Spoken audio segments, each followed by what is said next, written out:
I have often thought that conflict is a mirage. I've been reluctant to espouse this point of view because, well, it just seems crazy. After all, just look around.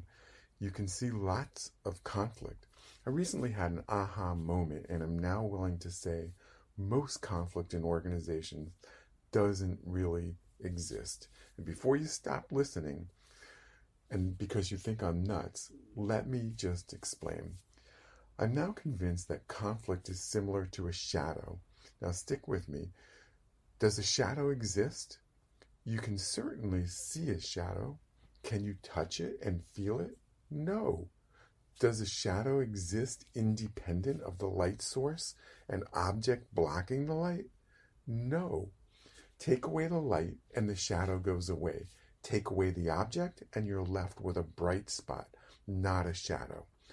We can argue about the answer to the question, does a shadow exist?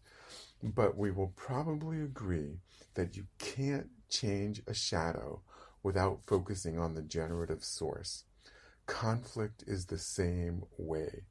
You can sense it, but doing anything to productively change the conflict requires paying attention to the generative source.